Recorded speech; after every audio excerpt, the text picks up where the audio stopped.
সভাপতি, মঞ্চে উপবিষ্ট প্রায় সকল ছাত্র সংগঠনের শীর্ষ নেতৃবৃন্দ, ঠিক এবং গণতান্ত্রিক আন্দোলনের যোদ্ধারা, সবাই বলে জুলাই যোদ্ধা, আমি বলি গণতান্ত্রিক আন্দোলনের যোদ্ধা। সবসময় গণতন্ত্রের জন্য সংগ্রাম করেছে, স্বাধীনতার জন্য যুদ্ধ করেছে। এই ঢাকা বিশ্ববিদ্যালয়ের ছাত্ররা নেতৃত্ব দিয়েছে। সুতরাং বাংলাদেশের অভ্যুদয়ের ইতিহাস থেকে তার আগে পর্যন্ত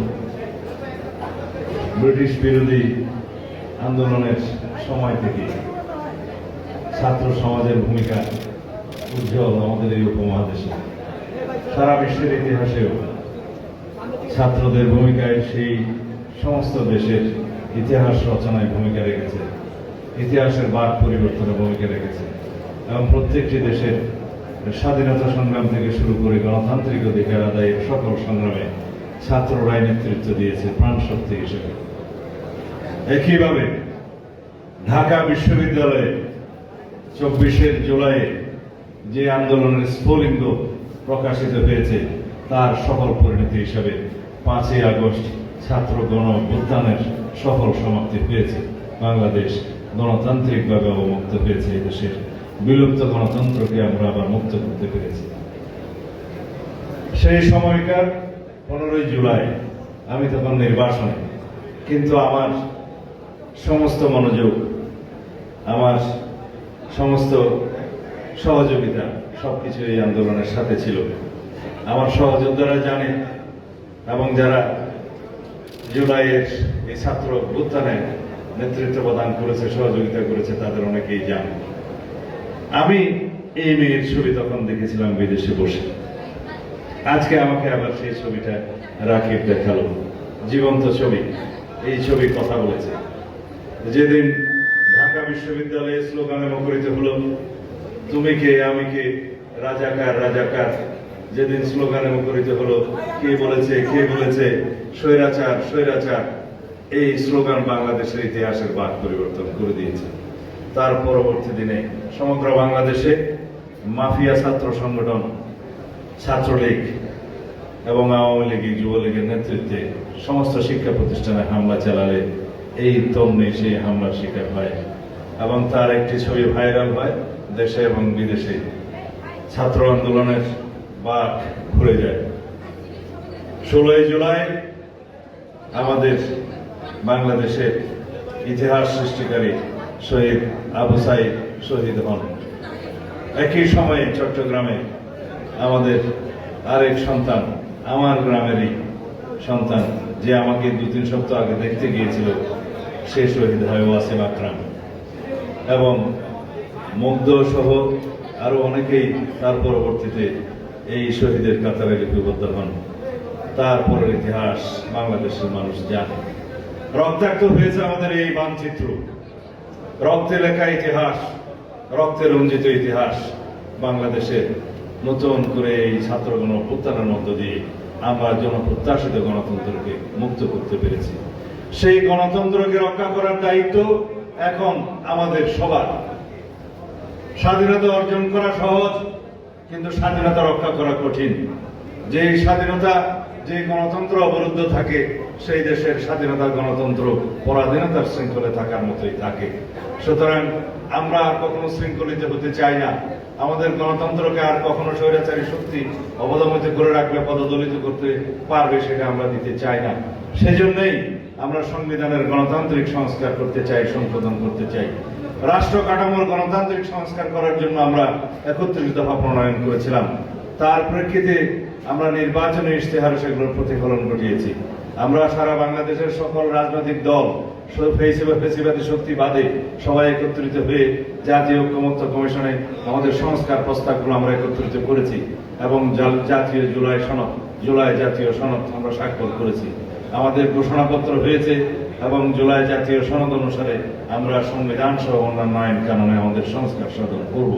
এটা আমাদের প্রতিশ্রুতি, এটা আমাদের অঙ্গীকার। আমরা অঙ্গীকার করেছি যারা জুলাই যোদ্ধা আহত হয়েছে, শহীদ হয়েছে, যারা আহত হয়েছেন এবং যারা জুলাই যুদ্ধে অংশগ্রহণ করেছেন তাদের সাংবিধানিক সুরক্ষা দেওয়া হবে, আইনি সুরক্ষা দেওয়া হবে, তাদের অন্যান্যভাবে সহায়তা করা হবে। এগুলো আমাদের প্রতিশ্রুতি জুলাই জাতীয় সনদের অঙ্গীকারনামায় লিপিবদ্ধ করা হয়েছে। আমরা সবাই যেন ভুলে না যাই, যদি আমাদের মধ্যে বিভক্তি আসে, ফ্যাসিবাদ বিরোধী গণতান্ত্রিক আন্দোলনে যে ঐক্য গড়ে উঠেছিল সেই ঐক্য যদি আমরা ধরে রাখতে না পারি, তাহলে কেবলই ফ্যাসিবাদের ফিরে আসার পতন মুক্ত হবে। আজকে ফ্যাসিবাদী স্বৈরাচারী হাসিনা একটি দেশে, তার অবশ্য নিজ দেশে যে আশ্রয় গ্রহণ করেছে, ওখান থেকে বড় বড় কথা বলছে।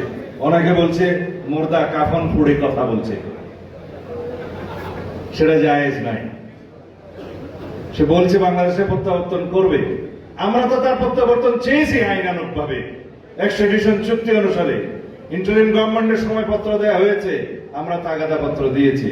আমরা চাই তাকে দেশে ফিরিয়ে এনে তার রায় কার্যকর করা হবে।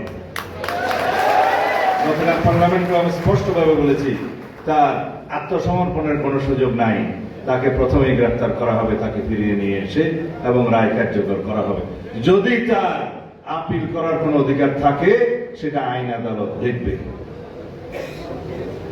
আর যারা বিভিন্ন দেশে আশ্রয় গ্রহণ করেছে, ফ্যাসিবাদী দূষর মন্ত্রী এমপি যারা বিভিন্ন সরকারি কর্মকর্তা ফ্যাসিবাদের দূষর ছিল, তাদেরকে ফিরিয়ে আনার জন্য আমরা ইন্টারপোলের মাধ্যমে অ্যারেস্ট ওয়ারেন্ট জারি করিয়েছি।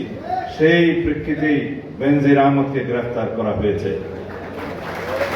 আশা করি খুব শীঘ্রই তাকে ফিরিয়ে আনতে পারবো এবং বিচারের মুখোমুখি করতে পারবো।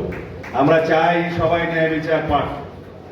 যারা গণহত্যায় জড়িত ছিল, যারা এদেশের সাধারণ মুক্তিকামী মানুষের উপরে হানাদার বাহিনীর মতো আক্রমণ করে গণহত্যা চালিয়েছে, তাদেরও ন্যায় বিচার পাওয়ার অধিকার আছে। তাদেরকে আমরা বিচারের মুখোমুখি করব। আইসিটি একটা পরিবর্তন আনা হয়েছে এবং সন্ত্রাস বিরোধী আইনে পরিবর্তন আনা হয়েছে। আওয়ামী লীগকে দল হিসেবে বিচারের কাঠগড়ায় দাঁড় করানো যাবে। তদন্ত পরিচালনা করা হচ্ছে। তাদের বিরুদ্ধে আওয়ামী লীগকে রাজনৈতিক দল হিসেবে বিচারের মুখোমুখি করা যাবে। বাংলাদেশের সংবিধানের আর্টিকেল 47-এ সেটা বলা আছে, ব্যক্তি এবং সংগঠন উভয়ের বিচার করা যাবে গণহত্যা এবং মানবতা বিরোধী অপরাধের দায়ে। সুতরাং বাংলাদেশের সকল কিছুরই হিসাব নেওয়া হবে, ন্যায় বিচার নিশ্চিত করা হবে। আমরা চাই আইনানুগ প্রক্রিয়ার মধ্য দিয়ে ফ্যাসিবাদী মাফিয়া সংগঠন আওয়ামী লীগের রাজনৈতিক ভাগ্য নির্ধারিত হোক। আমরা এক্সিকিউটিভ অর্ডারে, প্রশাসনিক আদেশে কোন রাজনৈতিক দলের রাজনীতি করাকে, নিষিদ্ধ করাকে আমরা সঠিক মনে করি না। এটা জুডিশিয়াল প্রসেসের মধ্যে দিয়ে যেতে হবে, আইনানুগ প্রক্রিয়ার মধ্যে দিয়ে যেতে হবে, সেটা আমরা নিশ্চিত করতে চাই। যারা ফ্যাসিবাদী শেখ হাসিনার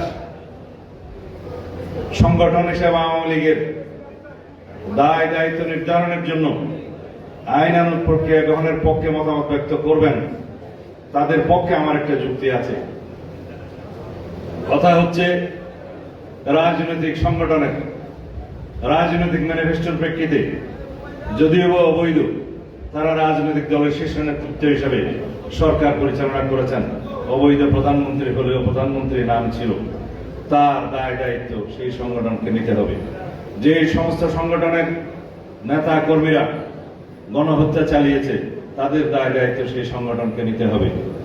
আমরা জানি নুরেমবার্গ ট্রাইব্যুনালের মধ্য দিয়ে সেই সময়কার সংগঠন, হিটলারি সংগঠনকে রাজনৈতিক অধিকারকে বঞ্চিত করা হয়েছে, কেড়ে নেওয়া হয়েছে, নিষিদ্ধ করা হয়েছে। গেস্টাপোর প্রতি তাদের নিষেধাজ্ঞা আছে, নিষিদ্ধ করা হয়েছে। সেই সময় দ্বিতীয় বিশ্বযুদ্ধের সময়কাল ছিল, তখনও তারা গণহত্যা করেছে।